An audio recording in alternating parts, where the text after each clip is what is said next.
Tayo po tayong lahat, Galatians chapter 2 verse 20. Buksan po natin.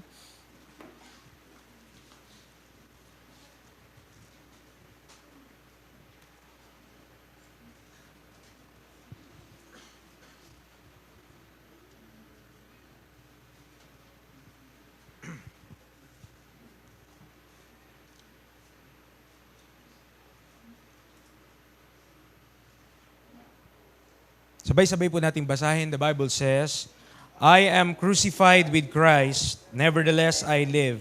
Yet not I, but Christ liveth in me. And the life which I now live in the flesh, I live by the faith of the Son of God, who loved me and gave Himself for me. So we are still on the subject, the centrality of death, part 2. The centrality of death, part 2. And we are talking about the crucified life, kagaya na sinasabi ng Galatians 2:20, that the believer, and like the Apostle Paul, sabi niya, I am crucified with Christ. Tayo po ay manalangin, Lord, salamat po sa umaga niyo pinagkalob sa araw po na ito na inyong binigay sa bawat isa. Panginoon, pakitaman niyo po ang aming mga puso.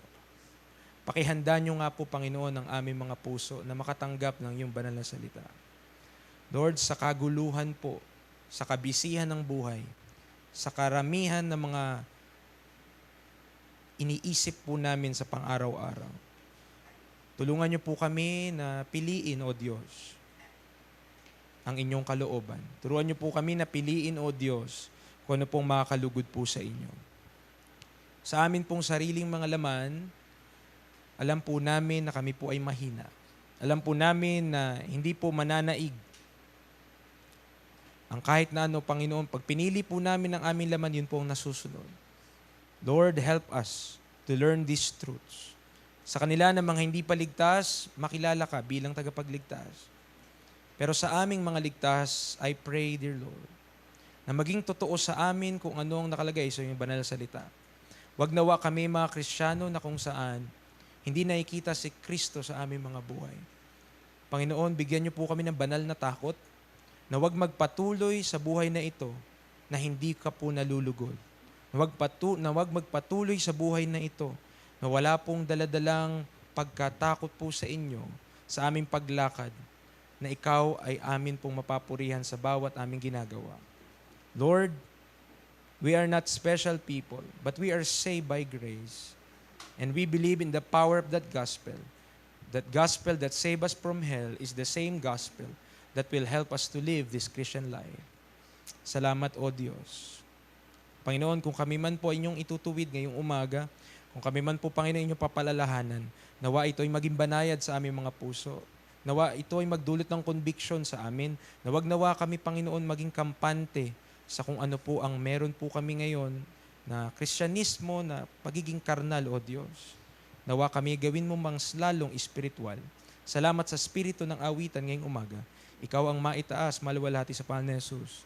Amen and amen. Tayo po ay makakaupo, mga kapatid. Sinabi po ng talata sa Galatians chapter 2 verse 20, the Apostle Paul is speaking, or he's the one penned itong verse po na ito. But there is so much truth in what he says. Sa kanyang sinabi dito sa verse number 20, that is the secret. Kung yun na isang sikreto, ito yun. No? If you are looking for a secret on how to live a Christian life, yun. Yung sinabi niya sa Galatians 2:20, that is it. The crucified life is the secret to that. No? Sabi niya, I am crucified with Christ. Pero hindi na daw siya ang nabubuhay, kundi si Kristo na nasa kanya, na nabubuhay sa kanya. Yet not I, but Christ liveth in me. And the life which I now live in the flesh, yung buhay na ipinamumuhay niya sa laman, sino na po yung nabubuhay? By the faith of the Son of God, who loved me and gave Himself for me. Mga kapatid, Jesus Christ not only save us from our sin, or from the penalty of sin. Hindi lang niya tayo niligtas para tayo ay hindi mapunta ng impyerno. Christ did not just save us so that we will not be in hell. Iniintindihan po ba natin? Hindi po tayo niligtas ng Panginoon para tayo ay hindi lamang mapunta ng impyerno. Lest tayo dapat ay kinuha niya na, tayo dapat ay wala na dito. Kung ang only reason to save man is for man to be not in hell.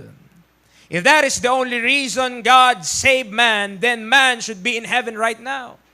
Pero hindi pa tayo nasa langit, then ano ang kalooban ng Diyos?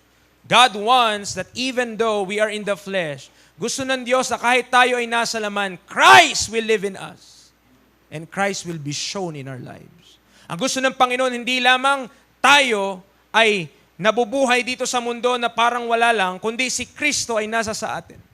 Si Kristo ay nakikita sa atin. Si Kristo ay napapamala sa atin. That fruit of the Spirit in Galatians chapter number 5 ay makikita because that is produced by the Holy Ghost working in the life of the believer. Love, joy, peace, long-suffering, gentleness, goodness, faith, meekness, temperance. Against such, there is no law. Gusto ng Panginoon na yun yung nakikita sa buhay ng believers. Because we are not only called to be out of this place, but to be lights in this world. Gusto ng Panginoon na tayo maging liwanag sa sanlibutan po na ito. Amen. Are you still there? There are multiple passages in the Bible. Also in the Pauline epistles, sabi, awake thou that sleepest, and arise from the dead. Bakit po? Because there are a lot of Christians, tendency natin bilang mga Kristiyano, kapag nalaman natin na tayo ay ligtas na tayo maging kampante sa buhay na ito. At wala na tayong pakialam sa mga bagay ng Diyos. There's a great tendency na iwanan natin ang Panginoon because alam naman natin that the love of Christ ay hindi na tayo mahiwalay doon. Right? In Romans chapter 8. We know that in the Bible, once a person is saved, he is always saved. So ang tendency sa isang Kristiyano that is not living right for the Lord ay tignan yung mga passages na sabihin, safe naman ako kahit anong gawin ko. Yet we do not fear God. Remember, kung anong ating itatanim, that's what we will reap. What you sow, you will reap, according to the Bible. Amen. And that is not, hindi lang yun para sa eternity, but also in this life. Sa buhay na ito. There is reaping in this life. So kung inisip natin, walang consequences yung mga ginagawa ko, then we are sorely mistaken, brethren. We are not thinking aright. Kapag inisip natin na yung ating mga ginagawa ay wala pong consequence, ay wala pong epekto po yun. Lahat po yun ay mayroon. Lahat ng ating gagawin, pamamaraan ng ating pamumuhay, ay merong epekto sa paningin ng Diyos. But we have a problem. I want to present to you a problem which lahat tayo ay guilty po dito. And I pray that we will see ourselves at di tayo titingin sa ating katabi at sabihin, ay, sayon, ay, sapul siya. No. Look inside. Look in you. Ikaw lang ang tignan mo ngayong umaga. Don't look sa katabi mo. Huwag mong isipin, ay, buti na lang nandito siya ngayon. Huwag. Amen. Tignan natin ating mga sarili if we are guilty of this. And kapag nakita natin that we are guilty, then repent before God. Amen. Ang repentance, lalo na save ka na, mas lalo ka mag-repent ngayon. Bakit? Because mas lalo tayong nakikita natin na hindi tayo tama pa sa Panginoon. So, ang dapat mangyayari, renewing of the mind through the Word of God. Romans chapter number 1. And I'll say this, in Romans chapter number 1, pinag-aralan natin to long time ago. Pero, mga kapatid, these verses, though written and describing the history of man, is so much the same even today. Kahit sa mga mananampalataya, it's so much the same. And we have the same problems as well as they do before. In Romans chapter 1, verse 21, tayo magsisimula hanggang 23. Tatalon tayo ng 25 saka verse number 28. Punta muna tayo ng verse 21. Anong sinabi ng Bible? Because that, when they knew God, they glorified Him not as God. Sabi ng Bible, nung nakilala nila ang Diyos, hindi nila niluwalhati ang Diyos bilang Diyos. Neither were what? Thankful, but became vain in their imaginations, and their foolish heart was darkened. Nung nakilala nila ang Diyos, nung nakilala ng tao ang Diyos, hindi niya glorify ang Diyos. Hindi siya naging mapagpasalamat sa Diyos. Amen. Anong nangyari po? What is the effect? Dahil hindi siya naging mapagpasalamat, dahil hindi niya glorify ang Diyos, what's the effect? Naging vain yung kanilang imaginations. Mga kapatid, what will be left? Anong may iwan kapag wala na ang Diyos? Right? Nothing. Bakit? Because God is everything. Lahat nang galing sa Kanya. Remove God and all is vain. Lahat ay walang kabuluhan. Yung lakas natin, remember, that is from Him. Yung time natin, remember, that is from God. Yung buhay mo, yung lakas mo, lahat ng meron ka, lahat ng in-enjoy mo sa katawan mo ngayon, all that came from the Father above. Huwag tayo magmamalaki sa Diyos, sabihin natin, kaya ko na. And maybe hindi natin sinasabi yun verbally sa Diyos, di natin sinasabi sa Diyos na kaya na natin, but in our actions, it shows. Yung sa ating ginagawa, sa ating pang-araw-araw na buhay, yung pag-disregard natin sa Panginoon, yung pag-disregard natin sa salita ng Diyos, yung pag-disregard natin sa mga gusto ng Diyos sa ating buhay, yun ay nagpapakita na di natin kailangan ng Diyos. Yun nagpapakita that God is not important to us. That shows that God is not that important. But when we sing about God, it seems na talagang ang Diyos ay lahat-lahat sa atin. Amen? Di ba tayo guilty doon? We're all guilty of that. Wala ditong magsabi na hindi siya guilty doon. Kapag makaawit tayo, di ba? Talaga naman, praise the Lord, I love Him. Wow. Pero in reality, mga kapatid, do we really love the God that we say we love? Do we really love the God na sanabi natin na mamahalin ko ang Panginoon ng buo kong puso? Mamahalin ko ang Panginoon ng buo kong isip? Mamahalin ko ang Panginoon ng buo kong lakas? Mamahalin ko ang Panginoon ng buo kong kalwa? But in reality, amen, we are giving God yung ating tira-tira. Masakit kaya yan. Bigay lang sa'yo tira-tira, payag ka nun. Pizza sa bahay nyo, may pizza, tas ang binigay sa'yo, yung pinagkagatan. Kahit sino, di matutuwa. Kahit may ketchup pa. Amen. Pero in reality, mga kapatid, that is what man is giving to God. His excess. But His full strength, saan po natin binibigay? On the things of this world. That we think is more important than the Creator above. Na iniisip natin na mas importante yung mga bagay na ito kaysa sa Diyos na lumalang po sa atin, mga kapatid. Ano nangyari? Verse 22, they profess to be wise. Ano ang description ng Bible sa mga wise? Fools. And change the glory of the uncorruptible God into an image made like to corruptible men and to birds and four-footed beasts and creeping things. So anong ginawa ng tao? Dahil ang tao in his heart, in man's heart, mga kapatid, sa puso ng tao, mga kapatid, there is this hole. Meron talagang butas dyan. Meron talagang kulang dyan. Ang dapat mag-fill niyan ang Diyos. Tama po? But man, instead of filling it with God, dahil pag nilagay niya ang Diyos doon, ang Diyos ang masusunod. At ayaw ng tao yun. That's why He create His own God in his heart. So that yung Diyos na yun, susunod sa Kanya. Okay? If God is in our hearts, ang Diyos ang masusunod. Pero kung sarili nating Diyos-Diyosan ang nakalagay sa ating puso, tayong nasusunod. Right? That's what happened. In verse number 23, pinalitan yung glory ng uncorruptible God. The uncorruptible God is holy. The uncorruptible God is this being in heaven that is righteous. Pero ayaw ng tao yun kasi nga, dapat sumunod siya doon. So, pinalitan niya. Verse number 23, yung pinalit niya, corruptible. Instead of the uncorruptible God, man replaces God with another God, pero small letter G. And this God, mga kaibigan, mga kapatid, meron tayo niyan lahat sa hearts natin. Each and every one of us has a God na pinapalitan ng Diyos sa ating puso.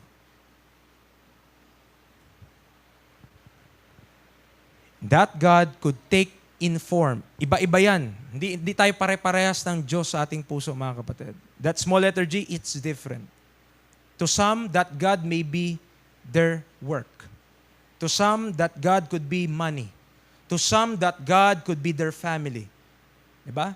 To some, that God could be kung ano mang hobby nila sa buhay. It could take different forms.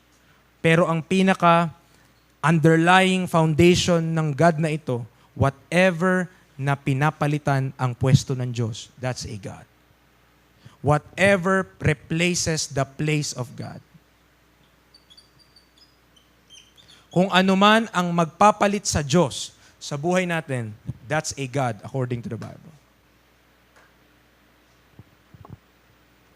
Amen. Nakasunod po ba? Kahit anong bagay na pinalitan ang Diyos sa buhay natin, that's a God. Anong dapat ginagawa sa mga idols? Idols yan. No? Lagyan mong pangalan na isa pa, idols. Anong ginagawa sa idols? Anong ginagawa dyan? Sa Bible po, mga kapatid, binabasag. Okay? Binabasag. Verse number 25. Who changed the truth of God into a lie and worship and serve the creature more than the Creator who is blessed forever. Amen. And let me tell you, one more thing. Yung God na ito, yung idol na to, pwede tong sarili natin. Amen. Pwede tong ikaw mismo. Pwedeng ang pumalit sa Diyos sa'yo, sarili mo. Kaya, gwapong-gwapo ka sa sarili mo, gandang-ganda ka sa sarili mo, bilib na bilib ka sa sarili mo. No? It could be you. It could be me. Pwedeng ako yun. Ako mismo yung nagiging Diyos. Bakit? Kasi ako nasusunod eh. Ayoko yung Diyos na masunod sa buhay ko eh. Verse number 28. Even as they did not like to retain God in their knowledge. Ayaw nilang panatilihin ng Diyos sa kanilang mga kaalaman. God gave them over to a reprobate mind to do those things which are not convenient. Mga kapatid, replace God in your heart. Palitan mo ang Diyos sa puso mo, walang ibang matitira kundi a reprobate mind. Ibig sabihin, itinakwil. Ibig sabihin, walang kwenta. Di ba kayo, come to think, mga kaibigan, mga kapatid, sino ang nagiging ambassador ng peace sa world ngayon? Sino ang mga nagiging representative ng peace? Yung pag nire-represent daw nila yung kapayapaan. Alam niyo kung sino? Yung mga naka-two-piece. Di ba kayo nagtataka?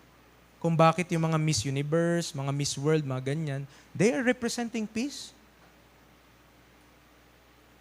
And what is that? That's a reprobate mind. How come naisipin mo yun na magdala ng peace? Jesus Christ is the Prince of Peace. But men, because tinanggal nila ang Diyos sa kanilang isipan, tinanggal nila ang Diyos sa kanilang heart, they don't want to regard God in their heart. Anong mapapalit dun? Vanity. Pag inalis mo ang Diyos, pag hindi ang Diyos ang nandiyan sa sentro, pinalit mo to, walang iba tong gagawin kundi i-mess up ang mind natin. Wala itong ibang gagawin kundi guluhin tayo. Wala itong ibang gagawin kundi pasamain tayo. And that's the world we are living in right now. Amen. Kaya hindi yung sinabi ni Pablo, be not conformed to this world, that is a very instruction talaga yun ng Diyos, na yun yung kalooban ng Diyos. Pero ano ginagawa natin? Nakikipaglaro tayo sa sanlibutan. We think the world is okay. No, mga kapatid, we are living in a present evil world. And if not for the Bible, and if not for the Lord Jesus Christ, amen, wala ang dapat tayo dito. Pero salamat, dahil nandito pa tayo, ibig sabihin, ang Diyos nagre-restrain pa. Ang Diyos, hindi niya pa binabagsak yung wrath niya. Hindi niya pa binabagsak yung one day na ang world ay magsasuffer ng tribulation period, hindi pa nangyayari yun. Praise be to God. Ibig sabihin, Christians should have more opportunity na i-share yung gospel. Christians should have the more opportunity to live for Jesus Christ. Amen. Dapat ngayon yung panahon na kung saan binibigay natin ating sarili sa Panginoon, pinapagamit natin ng ating buhay sa Panginoon, and not for our own selves. At hindi para sa ating mga sarili lang. But what did man do in Romans chapter 1? Pinalitan nila ang Diyos. They replaced the glory of the uncorruptible God. Pinalit nila ng imahe made like to corruptible man, and to birds, and four-footed beasts, and creeping things. Yun yung ginawa nila. So from the truth, anong pinalit? Lie. Truth of God. Sa verse 25 yun. Change the truth of God into a lie. So dito yung truth, mga kapatid. Dito sa kabila, dito yung lie. Ang tanong, where is you right now? Nasaan ka ngayon? Saan ka nabubuhay? Sa katotohanan o sa kasinungalingan? Where are we living right now? Are you living in the truth or are you living in lies? If you are living in lies, that life will lead to vanity, mga kapatid.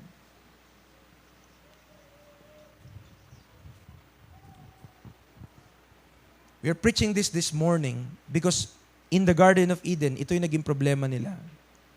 Naghangad sila ng better than what God gave them. They desired more than what God gave man. Isa lang naman yung hindi pinapakain ng Diyos sa lahat ng halaman dun eh. Sa lahat ng prutas, bunga dun. Pero bakit pinili mo pa yung hindi pwede? Tama? Amen. Sabihin, in all those options in the garden, why would you choose that fruit that is forbidden by God? Kahit pala sa Garden of Eden, ang tao talaga, mausyoso. No? Ito kaya yun? Bakit kaya bawal yun? No? Pero because of that curiosity, mga kapatid, sabi nga ng isang kasabihan, curiosity kills the cat. Ibig sabihin, papatayin ka nun. Curiosity na yun. What happened? Verse 25, pinalitan yung katotohanan ng Diyos into a lie. Pinaglingkuran yung creature, sabi ng verse 25, more than the Creator. So, dito we're dealing with the Creator. Tama? We're dealing with the one na lumikha sa atin. Dito we're dealing with the one created by the Creator. So, ang term doon ay creature. So, you're dealing dito sa right side with the creature. You're dealing with the left side with the Creator. Ang problema, ang tao, pinaglingkuran to. Mali, di ba? Mali talaga. Bakit? Creature lang din yun eh. Nilikha lang din yun ng Diyos. Why would man worship and serve something na nilikha lang din ng Diyos? Dahil hindi nila kayang maatim yung knowledge of God. Ibig sabihin, alam niyo po yun, yung hindi nila, kapag ang Diyos ang pinili kasi nila, pag ang Diyos kasi ang nasa seat ng heart ng tao, then I need to obey God. At ayaw yun ng tao kasi may sarili siyang will. May sarili siyang desire. At anong mangyayari kapag ganun? No? May conflict, mga kapatid. But men in history, in Romans chapter 1, anong nabasa natin? Verse 28, hindi nila niretain ang Diyos sa kanilang isipan. God gave them over to a reprobate mind to do those things which are not convenient. Hindi convenient talaga yung mga ginagawa. Pero because they chose the creature more than the Creator, yun yung punishment. Yun yung naging result, mga kaibigan, mga kapatid. Merong pumalit sa pwesto ng Diyos. Ano mangyayari kapag pinalitan ng Diyos? Naturally, will become vain, unclean, be given to vile affections, not in a right mind. Kapag pinalitan natin ng Diyos sa ating isipan, naturally, ganun na mangyayari. Magiging vain, magiging unclean yung isip natin, magiging vile yung ating affections, hindi tama yung mga pakiramdam mo, no? Not in our right mind. Okay? We have to make a decision na, saan ba ako? Am I in the Lord's side or am I in the devil's side? Joshua chapter 24. An example, dito po, bibigyan ko illustration coming from the scriptures. Joshua chapter 24, talking about this soldier, Joshua, na inatasan, sa kanya ipinasa yung leadership ng bansang Israel when Moses left. Okay? When Moses left namatay na siya, pinasa po ang baton kay Joshua. In Joshua in chapter 24, in chapter 24, kausap niya, bago siya kunin din, okay, yung bayan ng Israel. Ang tanong niya sa kanila ito, verse number 15. And if it seem evil unto you to serve the Lord, choose you this day whom ye will serve. Whether the gods, kita niyo? Bakit nandoon yun? Kasi yun yung pumapalit sa Diyos. Kaya merong gods. Whether the gods which your fathers served that were on the other side of the flood, or the gods of the Amorites in whose land ye dwell, but as for me and my house, we will serve the Lord. Amen. Mga kapatid, mabigat na desisyon yun, ha? Hindi madaling desisyon na sabihin mo, as for me, at lahat ng nasasakupan ko. Diba? Kung ano lang nasakupan mo. No? Pero kay Joshua, as for me and my house, sabi niya, we will serve the Lord. Sino dapat ang pag-servan? Lord. Not the creature, not idols, not gods. Ang dapat iserve, ang dapat paglingkuran ay walang iba kundi ang Panginoon, mga kaibigan, mga kapatid. Sinong pinaglilingkuran mo? Kanino ka takot?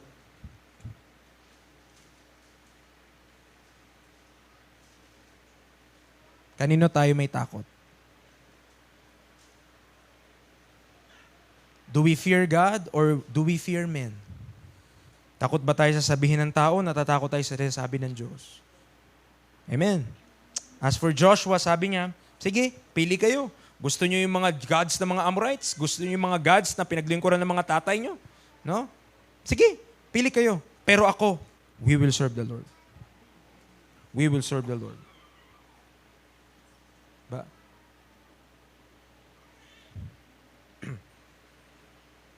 Hindi po magaan na desisyon ang maglingkod sa Panginoon. Meron pong sacrifices when it comes to serving the Lord. Hindi yung parang naisipan mo lang, okay, lingkod ako sa Panginoon. Ayun na yun. There are things na kailangan mong iwanan.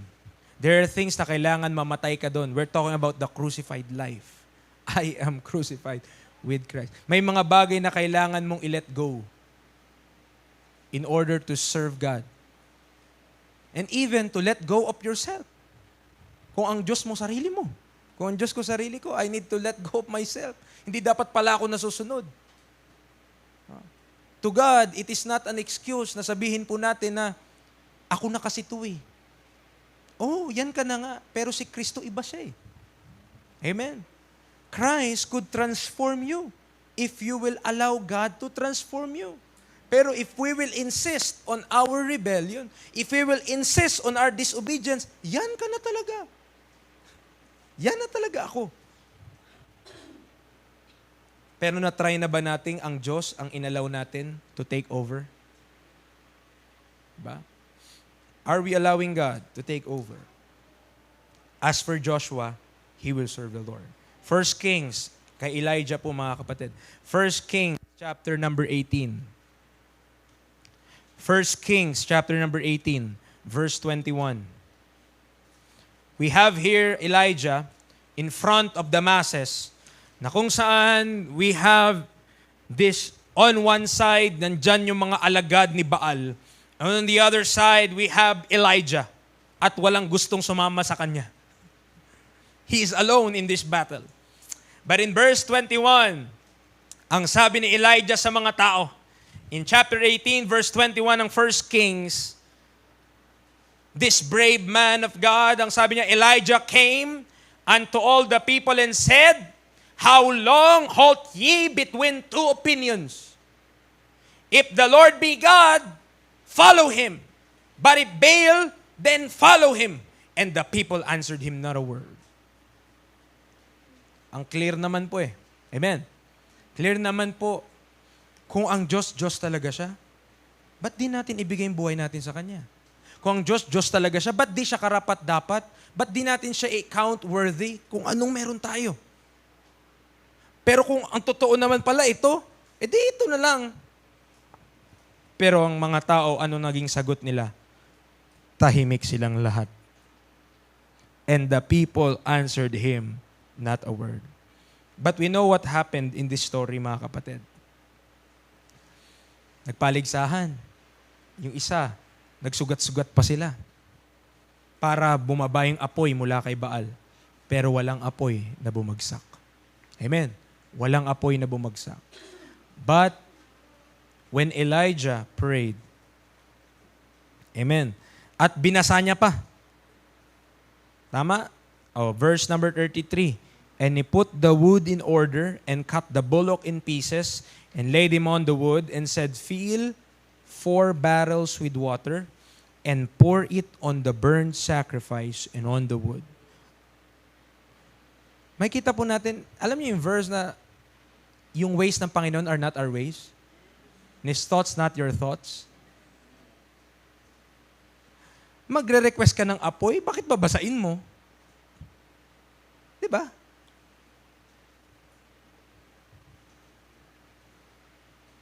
But that is God's way most of the time. Hindi mo, parang pag inisip mo siya, kontra siya. Pero hindi. Yun yung way ng Panginoon. Kung gusto mo mabuhay, sabi ng Panginoon, be crucified. I am crucified with Christ, nevertheless, I live. Paano yun? Parang kamot ulo ka. Mabuhay daw ako, pero dapat daw pako ako. Paano yun? Ang cross, ang crucifixion, ang ibig sabihin nun, death. Paano ako mabubuhay kung death? Ang tinutukoy niya kasi death sa sarili natin. Death sa ating sariling desires or affections and lust natin. Mamatay tayo dun para mabuhay tayo sa kagustuhan ng Panginoon. Kita nyo? The ways of God are higher than our ways. Pag pinignan natin isang bagay, maaring hindi natin naintindihan ang pamamaraan ng Diyos. Pero ang pamamaraan ng Diyos, laging sure. Ang pamamaraan ng Diyos, laging tiyak. Maaring di mo naiintindihan kung bakit, pero yun talaga yung pamamaraan ng Diyos. Binasa, naghihingi ng apoy, pero binasa. Inulit pa, verse number 34, do it the second time. And they do it the second time. And he said, do it the third time. Pinangatluhan pa. And they did it the third time. At umagos na ang tubig. Pero remember, during this time, tagtuyot po mga kapatid. Ibig sabihin, yung tubig po napakahalaga. Napaka-precious ng tubig sa panahon na to. Kasi nga tagtuyot. Pero, sa paningin ng mga tao, parang nagsayang lang si Elijah. Bakit? Ang halaga-halaga ng tubig, binubuhos mo lang dyan. Mga kapatid, walang sayang pagdating sa Panginoon.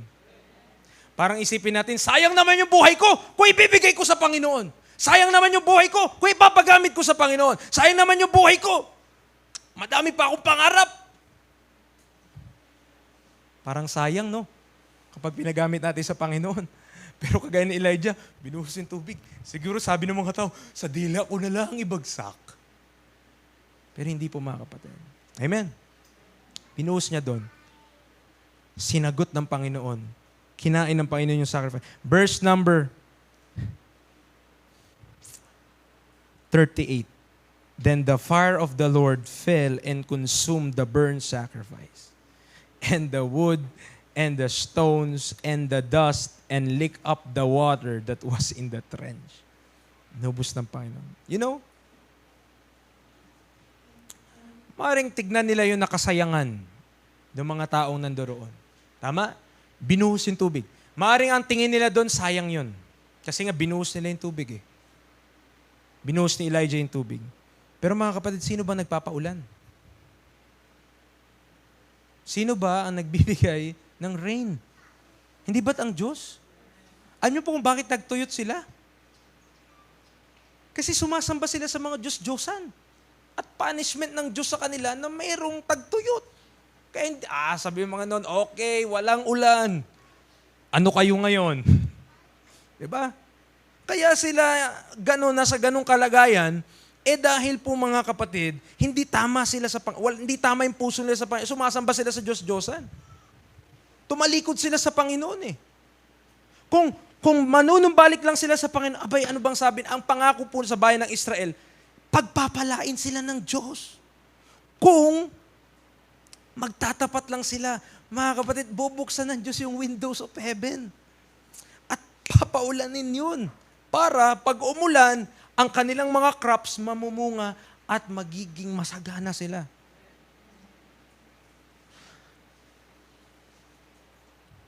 Ang ways ng Panginoon, not our ways.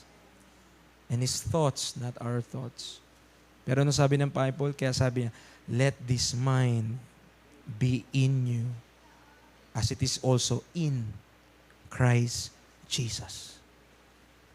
Kaya yung mind ni Kristo, kailangan nasa sa atin. James chapter number 1. James chapter number 1.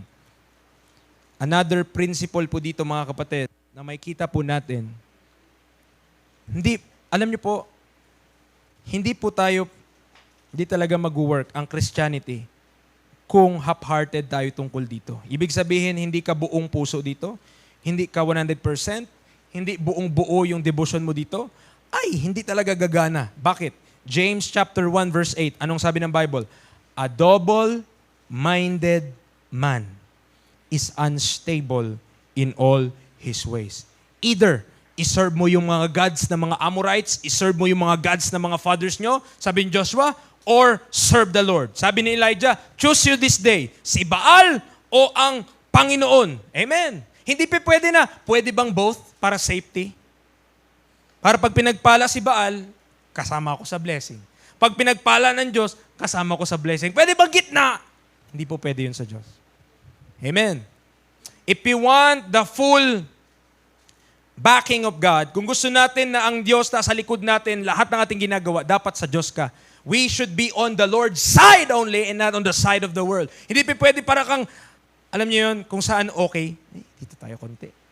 Ay, dito ako. Ay, dito. Hindi pwedeng ganun sa Panginoon. Amen. The Christian life will not work kung tayo po ay hindi seryoso pagdating po dito. Hindi sinabi ng Panginoon na, I beseech you therefore, brethren, by the mercies of God, that you present your bodies half-half. Hindi kasi. It's either 100% ibigay mo or wag ka na lang magbigay at all ng sarili mo sa Panginoon. Why? Kapag nagbigay ka sa Panginoon ng kahit 90%, hindi pa rin tatanggapin ng Panginoon. Bakit? Hindi pa rin buo. Dahil gusto ng Panginoon, our bodies as a living sacrifice. Hindi niya tatanggapin kung kulang yun. Pero niyo po, kapag ang Kristiyano, save tayo, hindi tayo nabuhay para sa Panginoon, miserable po tayo. Miserable po tayo. Tatlong uri ng tao, di ba? Spiritual, carnal, natural. Tatlong uri ng tao. Kung di ka pa saved, the Bible calls you a natural man. Okay? Kung saved ka na, spiritual ka. Pero kung nabubuhay ka sa laman, carnal ka. Saved din yung carnal kung yung carnal na yun ay sumampalataya sa Panginoong Jesus at sa Ebanghelyo ni Kristo. Pero mga kapatid, ito po. Kapag tayo ay nabuhay dito sa pangalawang ito, pag nabuhay ka sa ikalawang uri ng tao, ang buhay mo talo. Talo talaga. Bakit? Yung natural man, pinapalakpakan ng mundo yun. Tama? Natural man naman siya eh. Pero kapag ang isang Kristiyano namuhay ng karnal, akala mo pinapalakpakan ka ng mundo. Pero sa likod nila, sinasabi nila, ganito ba yung mga baptist? Akala ko, magsisimba to. Nakikita nila yung hypocrisy, mga kapatid. That's why, kapag ang isang saved na buhay para sa kanyang sarili, talo talaga tayo. Bakit? Kasi, nung natural man ka pa, sige, magpakasaya ka sa natural man. Di ba? Kung natural man ka, oo, meron pong tinatawag na kapahamakan. Pero may pag-asa kay Kristo Jesus. Salamat sa Panginoon. Amen. Pero yung mga natural man, kung anong ginagawa nila kasi yun lang yung meron sila eh. Wala silang Diyos. Tandaan niyo po. Hindi Diyos ang Diyos sa kanila. Tayo, Diyos sa atin ng Diyos. Amen. Pero pag tayo nabuhay para sa ating mga sarili, yan din sinasabi ni James, mga kapatid. A double-minded man is unstable in all his ways. Walang stability ang Christian life natin kung tayo ay mamumuhay para sa ating sarili. Wala po. Pili ka na lang. Spiritual ka o miserable ka. Kasi kapag naging karnal tayo, nagpatuloy tayo sa kakarnalan natin mga kapatid, and when we are doing this, pag ito'y nangyayari, carnality ito mga kapatid. So, kapag tayo nagiging karnal, miserable po ang buhay natin. Walang joy. Kasi paano mag-work yung Holy Ghost sa atin kung karnal tayo? Hindi siya mag-work, mga kapatid. Hindi siya mag-work. Kasi when we are carnal, ang ginagawa natin sa Holy Ghost, dalawang bagay. You are quenching the Holy Ghost and you are grieving the Holy Ghost. Two things. Yan yung nangyayari, yan yung ginagawa natin sa Holy Ghost.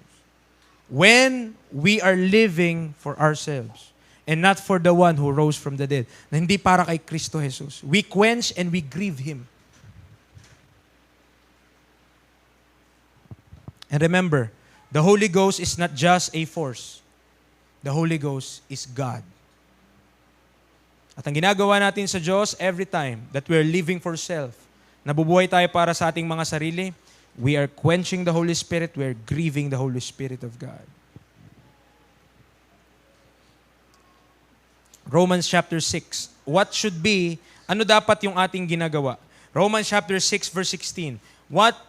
Preacher, ano ba dapat kong gawin? How could I obey that, sabi ng verse na, I am crucified with Christ? How could I live that kind of life? In Romans chapter 6 verse 16, tignan po natin. Huwag natin sasabihin that wala akong choice. That I have no choice kundi magkasala. No, mga kapatid, you have a choice according to the Bible. Pag sinabi mo na wala kang choice, kaya mo nagagawa yung ginagawa mo, you are saying na ang Diyos sinungaling. Kasi ang sabi ng Bible, we have a choice. Amen. Saved ka ba? Ikaw ba ay nanampalataya na? If you are saved, this verse is applicable to you. Verse number 16, the Bible says, Know ye not that to whom ye yield yourselves servants to obey, His servants ye are to whom ye obey, whether of sin unto death or of obedience unto righteousness. Now, tell me, kung walang choice, meron choice. Amen. May choice. The problem is, ang pinipili natin most of the time, sin unto death. Hindi obedience unto righteousness. Tama po ba? That's why tayo nagiging carnal. Or tayo ay carnal, mga kapatid. Pero the will of God is for us to be spiritual. Yun yung will ng Diyos. Yung will ng Panginoon is for us to be crucified in this flesh. I am crucified with Christ. Nevertheless, I live yet not. Hindi na ako. Amen. Hindi na ako. Hindi na ikaw.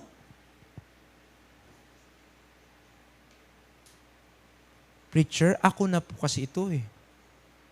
Oo nga, ikaw nga yan. Kaya nga sa flesh mo yan. Pero if we will allow God, if we will allow Christ, na siya po ang magte-take over, mga kapatid, kung mag-yield tayo sa Kanya, then ang mangyayari, hindi sin unto death. Ano po? Obedience unto righteousness. Obedience unto righteousness. Baka nalilito yung iba. Death. Okay? May death na ang cause, sin. May death na ang cause, crucifixion.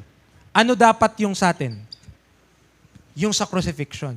Dapat, nagkusa ka na mamatay. Lord, let me be crucified. Mamatay na ako sa sarili ko. Mamatay ako sa affection and lust ko. Why? Pag nagkusa ka mamatay, ang dulo niyan, life. Hindi natin pinag-uusapan, mga kapatid, ang pagpunta ng impyerno, pagpunta ng langit dito. Ang pinag-uusapan natin, life that is now is. Ngayon. So, kung tayo ay mamamatay by crucifixion, mga kapatid, by the death of Christ, by the cross of Christ, the preaching of the cross is to them that perish foolishness, but unto us which are saved, it is the power of God. Kung tayo ay mamamatay dahil sa kamatayan ni Kristo, mga kapatid, sa ating mga sarili, merong life. Pero, kung ang magdudulot sa atin ng death ay yung sin, mga kapatid, that's a death na kung saan nakakalungkot, and that's the death that is miserable. Dahil hindi mo na-allow na si Kristo mag-work sa'yo. Christian ito, mga kapatid. Kapag nawala na yung sensitivity natin sa Holy Spirit, ibig sabihin nun, ang daming beses na nating sinuway ang Panginoon. Yung hindi ka na nakakaramdam, na kahit gumagawa ka ng kasalanan, okay na, parang hindi ka na nakonsensya ngayon.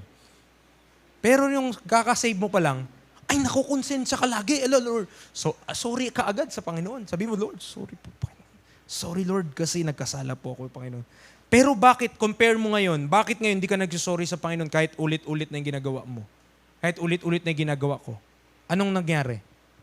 Ito. It brought death sa atin.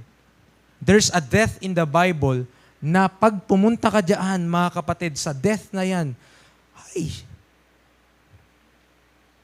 ang hirap po. Amen, mahirap po. Kung may makarecover dito, mga kapatid, salamat sa Panginoon. Pero I pray, no? Sa Bible, sa 1 Corinthians, ang naging solusyon ng Panginoon, during that time, sabi niya dun sa 1 Corinthians 5, yung tao na nagkasala, ano naging solusyon? Ibigay na lang natin siya kay Satan for the destruction of the flesh, that the spirit may be saved in the day of Christ. Bakit ganun? Kasi yung katawan niya, hindi niya na napapagamit sa Panginoon. So it's better, kunin na lang siya ng Panginoon kaysa makapaminsala pa. Naintindihan niyo po? So mga kapatid, kapag ganito na yung situation natin, pag ganyan tayo mga kapatid, mas mainam na nakunin na lang tayo ng Panginoon. Yun talaga yun. Amen. Yun talaga yun. Mas mainam na nakunin na lang tayo ng Panginoon, at least sa Panginoon, di ka na magkasala.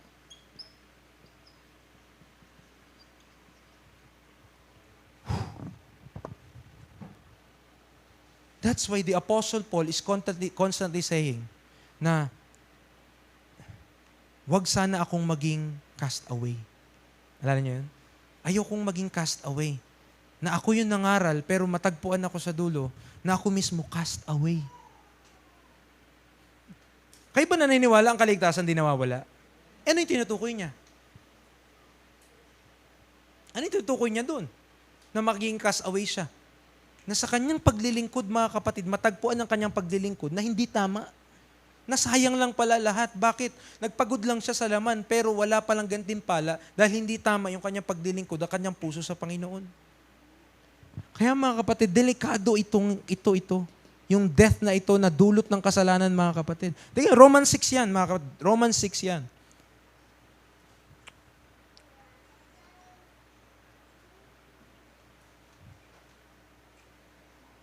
Verse 23. Akala natin Romans 6:23 tungkol sa impyerno. Tumutukoy po yan, first and foremost, sa pagpili natin ngayong panahon na ito, kung tayo ay mag-o-obey or tayo ay hindi mag-o-obey. Pag di tayo mag-o-obey, ito yon. For the wages of sin is death. But the gift of God is eternal life through Jesus Christ our Lord. Compare. Galatians chapter 5. Punta kayo doon. Compare. Galatians chapter 5.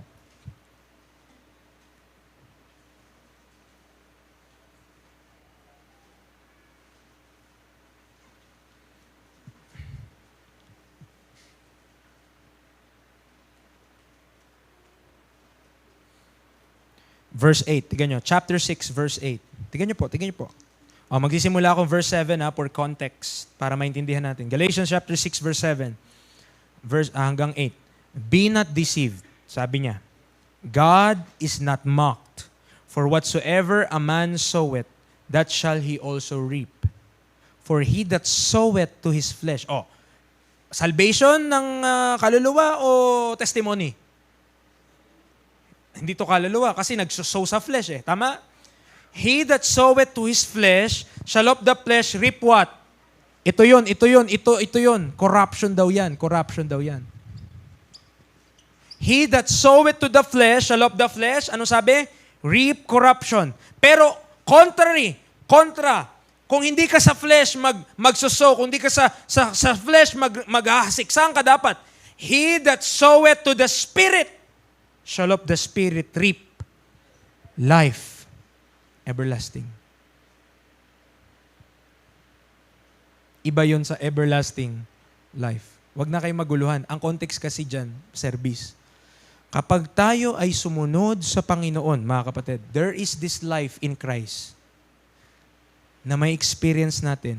At pag na-experience natin, mga kapatid, mag-i-enjoy tayo. Life everlasting. Pero pag hindi tayo nag-sow sa Spirit, anong sabi ng Bible? Corruption. Nakasunod po ba? Corruption. That is why, sinasabi ko po sa inyo kanina, ang paglilingkod sa Panginoon, hindi pwedeng 50%, 70%, 90%. It's either 100% or wag na lang talaga. It's either give it all or don't give at all. Ganun yan. Kapag tayo pag tayo naglingkod sa Panginoon, it's supposed to be our bodies as a living sacrifice, ikaw na bahala. Parang pumirma ka. Parang pumirma ka sa isang dokumentong blanco. Pirma ka. Ganyan. Anong nakasulat? Lord, bahala ka na kung anong gusto mong gawin. Pero nakapirma ka na. You surrendered yourself already to God. You surrendered yourself already to the will of God. Amen. Nakita niyo po yung pagkakaiba? Kapag tayo ay namatay sa pamamagitan ng kamatayan ni Kristo, crucified, di ba? I am crucified with Christ. Okay? I am crucified with Christ. Kapag yun yung kamatayan na naranasan natin, buhay. Pero kapag nabuhay tayo para sa ating sarili, patay. Again, preacher, bakit ganun, preacher? Again, mga kapatid, ang ways ng Panginoon might not be the same as your way or my way. But the ways of God, kahit ganun, parang ang gulo, preacher, parang ang gulo. Pag pinili ko yung life ko, death. Pag pinili ko yung death, life. Wow. Yes, ganun po siya. Kung pipiliin natin yung sarili natin, corruption, death yun. Pag pinili natin si Kristo, namatay tayo sarili natin, life yun. Romans 6, balik ka, atras ka pa. Romans chapter 6, balik.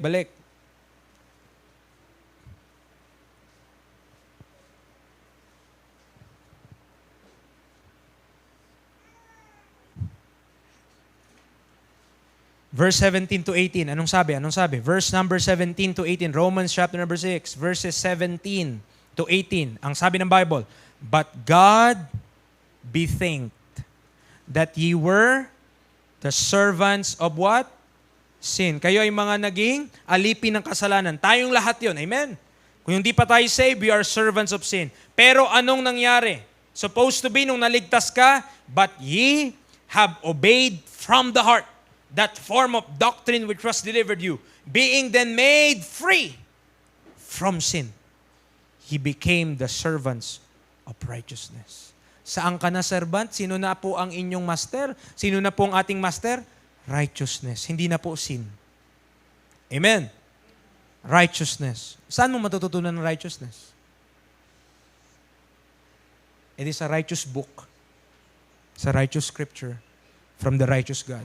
Dito lang sa salita ng Diyos. Man's righteousness, kung ang tingin ng mundo, righteous yun, baka talagang tingin ng Diyos dun, hindi yun righteous. Kasi iba po tumimbang ang Diyos. Amen. Ang tao, ang kaya niya lang tignan, panlabas. But God looketh on the heart. God could peek into your own desire. God could peek into your own mind. Kahit yung kaibuturan ng atin pong mga pakiramdam, alam ng Diyos, yung pinakarason kung bakit ganun. Amen. That's who God is. If we choose to obey God, mga kapatid, we are to obey Him through His Word. Tama po ba? We are to obey Him. God's will is that our flesh should be crucified. Galatians 5:24, patungan po natin yung kanina na I am crucified with Christ sa Galatians 2:20. 5:24. Galatians pa rin, pero 5:24. Ito po ang sinabi ng Bible. Na kay Kristo ka ba?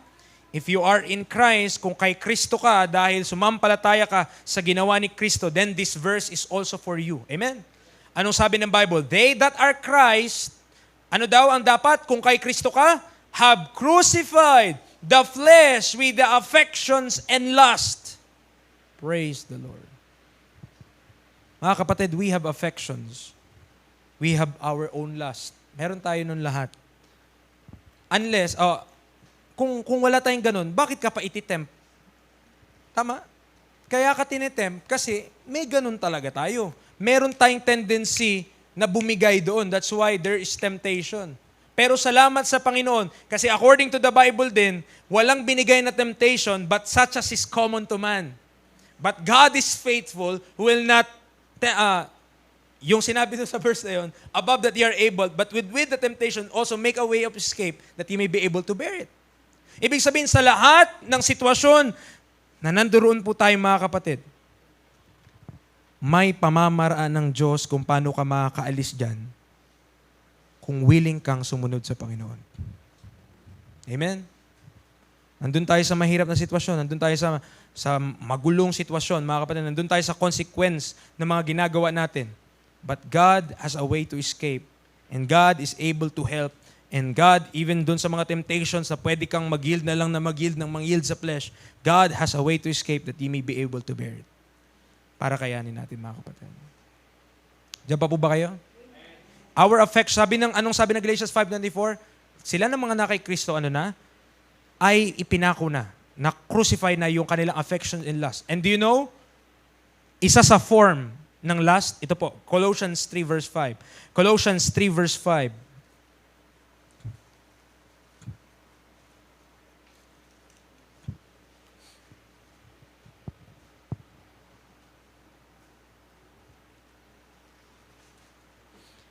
Do you believe that lust is connected with covetousness? Parehas nagdidil yun sa desire, tama? Parehas nagdidil yun sa kagustuhan, tama? Parehas yung nagdidil sa kung ano ang gusto nating makuha. Lust and covetousness. Now, ano sabi ng Bible? Mortify. Therefore, alam niyo po word na mortify? Nakakita na po ba kayo ng mortician? Sino po nakakita na dito ng mortician? I hope hindi nyo siya best friend. Ang mortician po, mga kapatid, ay,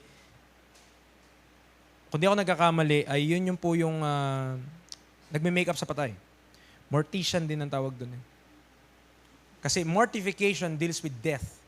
Okay? It talks about death. So pag sinabi ng Bible na mortify, ibig sabihin, gusto ng Diyos, mamatay ka. Saan? Anong dapat i-mortify? Your members which are upon the earth. Ano yung mga dapat wala? Fornication, uncleanness, inordinate affection, evil concupiscence. Anong sabi na number 5? Covetousness, which is idolatry. So maybe, maring pag nag-usap tayo or kapag pumunta tayo sa bahay natin or sa bahay nyo, may kita natin, wala kang idols doon na kagaya ng kung mga santo, wala kang ganun. Tama? Maring wala na sa atin may ganun dito. Pero you could still have idols in your heart. Na ang sabi ng Bible, it could be covetousness. Covetousness, which is, ano sabi ng Bible? Idolatry. So that could be an idol in our heart. Ano yung gusto nating makuha to the point na kahit magkasala tayo, gusto nating makuha? And that is covetousness, mga kapatid. Amen. And covetousness, according to the Bible, is idolatry. At ang will ng Diyos is for us na anong pong sabi ng Bible? Mortify.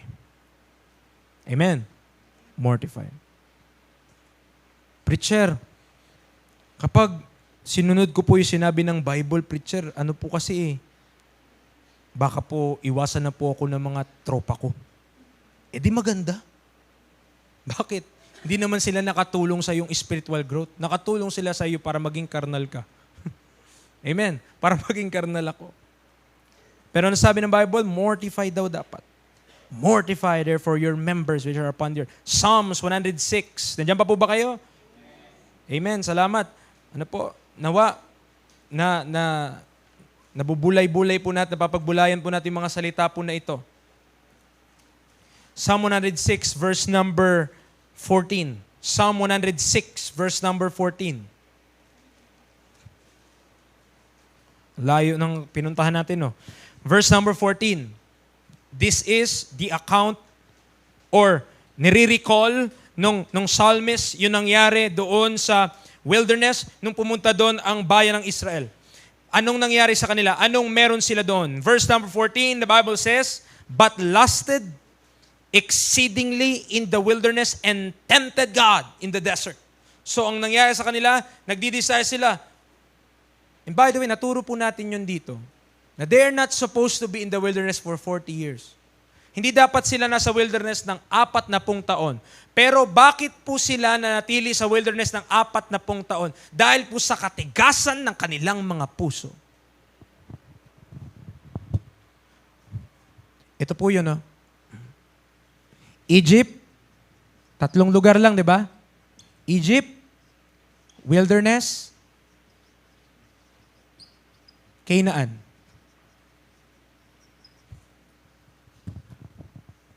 Pagkagaling sa Egypt, dadaan sila ng wilderness, pero dapat, pass-through lang.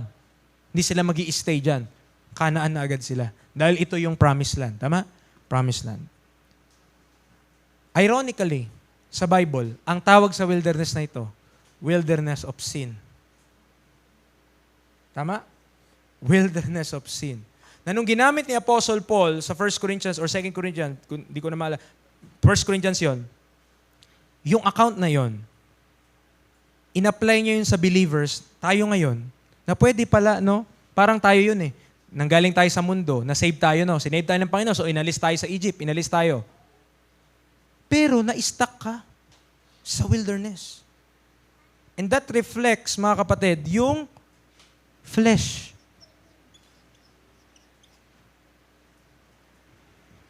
Dito ka na-stay, hindi dito. Dapat ang wilderness, dinaanan lang. Kung tayo man ay naging carnal, sabi nga, natural kasi babes in Christ eh. Tama? Dahil bago ka pa lang sa pananampalataya, supposed to be babes ka. Pero, ang expectation ng Diyos is not every time or not forever na ikaw ay babes in Christ. There's an expectation that this babe will grow and will become a man one day. So, ang gusto ng Diyos, hindi ka maging babe forever, kundi ang gusto ng Diyos, you will be grown up. Pero marami mga Kristiyano na stuck sa wilderness of sin. That's why they could not live the victorious Christian life. Suwayin natin ang suwayin yung alam natin na sinasabi ng Diyos sa atin, pinapagawa sa atin ng Diyos sa Bible, hindi tayo lalago, mga kapatid. Hindi lamang, mas hatulan tayo sa alam natin kaysa sa di natin alam. Tama? Hindi mo nga alam. Paano ka? Tama? Ignorant ka dun. Okay. So, dapat alam mo, pero ignorant ka. Sige. Pero yung alam mo, mas mabigat yun. Alam mo, tas wala kang ginawa tungkol dun sa alam mo, mas mabigat yun. Mga kapatid. So, what is supposed to happen ay kung ano yung alam nating tama, mga kapatid, yun yung dapat nating gawin. Huwag natin pagtigasin po ang ating mga puso. Huwag na tayong lumaban sa Diyos. Amen. Believers tayo. Tama? Naniwala lang ba tayo sa Kanya para masave? O naniwala din tayo para mabuhay sa mundong ito? Ang atin bang kaligtasan, panglangit lang, o ang kaligtasan natin, panlupa din? Nakita po natin? Mahalaga po, no? Tignan natin, dito pa rin sa Psalm 106, huwag kang aalis, verse 34 to 36. Verse 34 to 36. They did not destroy the nations concerning whom the Lord commanded them, but were mingled among the heathen and learned their works. And they served their idols, which were a snare unto them. That's important. The idols ay snare po yan, mga kapatid. bitag yun. Okay? Akala natin tayo yung in control. Akala natin, ang Diyos, di natin sinunod. Akala natin tayo nasa control. Pero ang idols, snare siya. Meaning to say, hindi mo na mapansin, ikaw na ang kinontrol niya. Yung desires natin, yung lust natin, yung nag-control sa atin. Amen. If we will not give that to God, kung hindi natin ibibigay sa Diyos, we will not recover.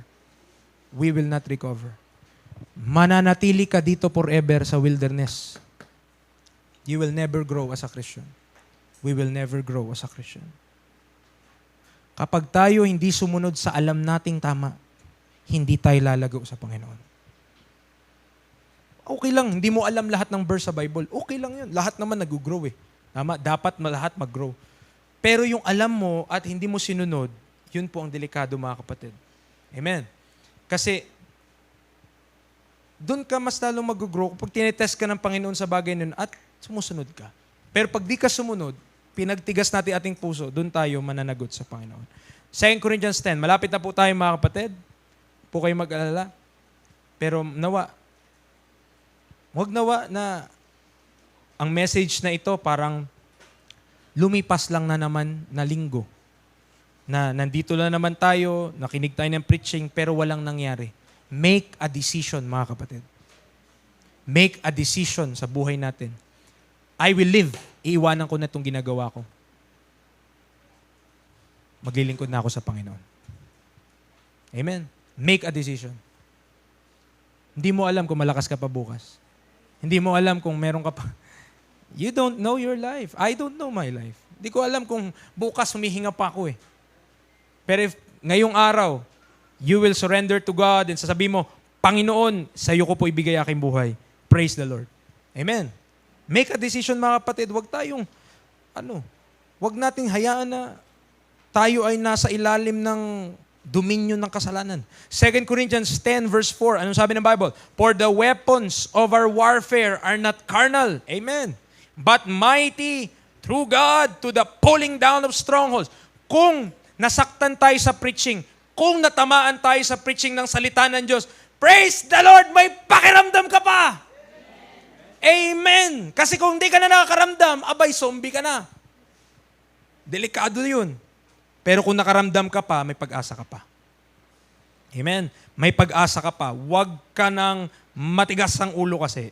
Amen. Sunod tayo sa Panginoon. Amen. Dapat, yun yung ang ating fellowship, mga kapatid, yun dapat nag-encouragean tayo na maglingkod sa Panginoon.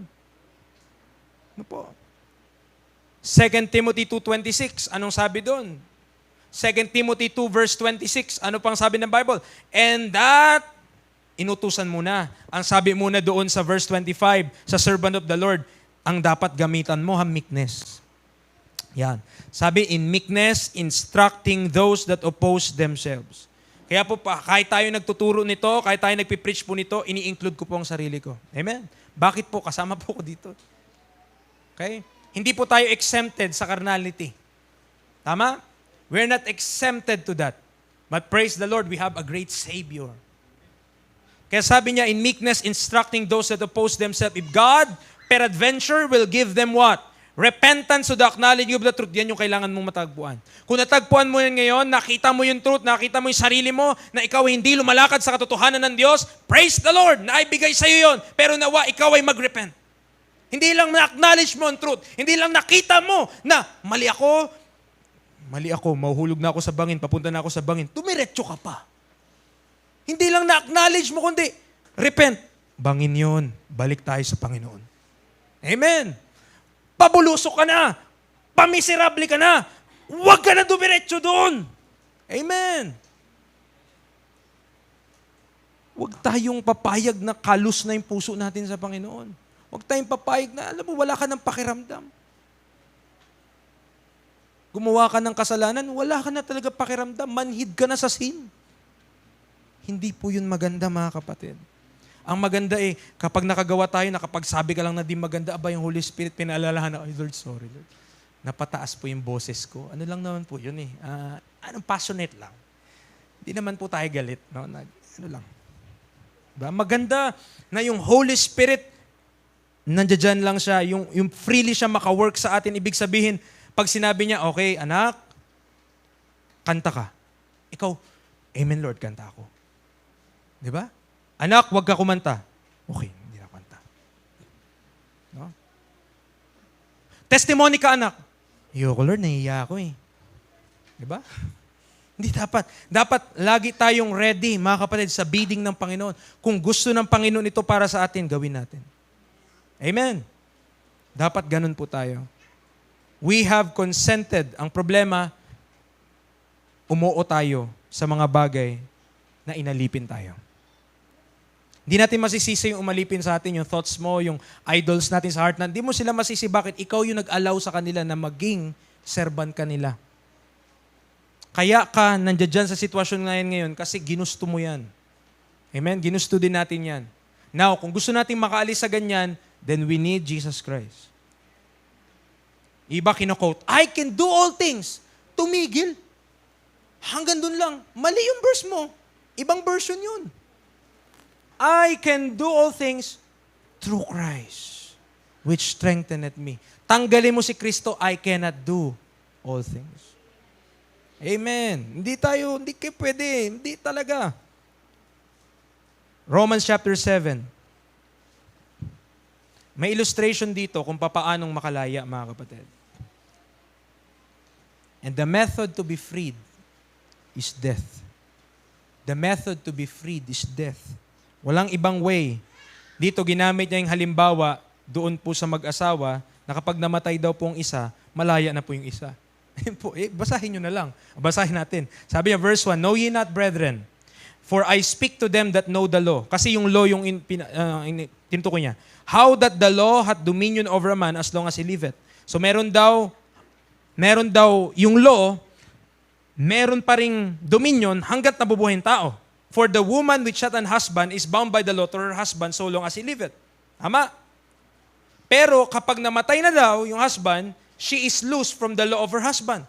Yun yung sinasabi niya. Verse 3, So then if while her husband liveth, she be married to another man, she shall be called an adulteress, but if her husband be dead, she is free from that law, so that she is no adulteress, though she be married to another man. Ano tinuturo niya sa verse number 4? Wherefore, my brethren, ye also are become dead to the law by the body of Christ, that ye should be married to another, even to him who is raised from the dead, that we should bring forth fruit unto God.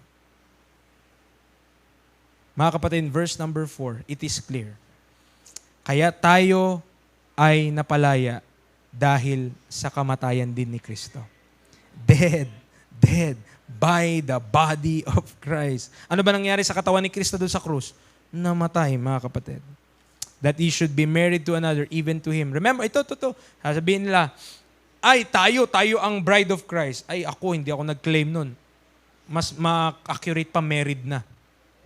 Ang verse number 4. Ang bride, ikakasal pa lang. Ang married, kasal na. Malaking kaibahan yun. Verse number 4, married na tayo doon kay Kristo. Even to him who is raised from the dead. Ano po ang gusto mangyari ng Panginoon? Bring forth fruit unto God. Bring forth fruit unto God. The strongholds could be idols in our hearts, which hinders the work of Christ in us. Kapatid, what are your idols? What are your idols? Ano yung mga nire-regard natin sa heart natin na mas importante pa kaysa sa Panginoon? Na mas importante pa kaysa sa Diyos? Ano yung mga nire-regard natin sa ating heart na hindi natin nasusunod ang Panginoon dahil doon? Do you have any? Meron ako. Ikaw, meron ka? If you have something in your heart, an idol, then anong dapat gawin? Pull down those strongholds. Lord, mas importante ka po kaysa dito. Lord, mas importante ka po kaysa sa mga bagay na to. Panginoon, mas importante ka po sa lahat ng ito. Ang sabi ni Paul, And I count all things but loss for the excellency of the knowledge of Christ Jesus my Lord, or whom I have suffered the loss of all things, and do count them but dung, that I may win Christ. Ano ang kaya mong isuko para sa Panginoong Hesus? Tayo po'y manalangin. Maraming Diyos, salamat po sa tanghaling niyo pinagalob sa aming lahat. Lord, I pray that this preaching of your word, nawa Panginoon, ikaw po ang nakita. Nawa Panginoon, naitanghal po kita ngayong umaga. At naipakita ko po, Panginoon, kung gaano po kayo karapat-dapat ng buo naming buhay. Lord, kahabagan niyo po kaming lahat. Kami po ay maraming pagkukulang po sa inyo. At times, di po namin pinapahalagahan, O Diyos, ang inyong mga salita. Disrespectful po kami sa salita mo, disobedient po kami sa salita mo, rebellious po kami. Mas may mga bagay na distract kami, mas importante pa kaysa sa iyo. Nagiging idol sa aming heart, nagiging God sa aming heart. Lord, we pray, help us na through your word din, mabasag itong mga stronghold na ito. Mabitawan namin sila, Panginoon. Na huwag kami magpaalipin po sa kanila, Panginoon. Lord, pinalaya niyo na pa kami. Nung kami sumampalataya kay Kristo, napalaya niyo po kami doon. Pero kami pilit bumabalik, nagpapaalipin muli sa mga lust namin, nagpapaalipin muli sa mga affections namin. Help this church, O God. Huwag nawa na kami parang Kristiyano-Kristyanuhan lang, kundi totoo talaga. Kristiyanong totoo. Sumasambang totoo kay Kristo, namumuhay para kay Kristo, Jesus. Salamat po, Lord. Thank you, Lord, for utterance this morning. Thank you for your word. Sharp ito, pero Lord, needful sa aming mga callous heart. Ikaw ang maitanghal, malawalhati, maitaas. Walang iba. Salamat, Ama, sa Panginoong Hesukristo. In Jesus' name we pray. Amen and amen.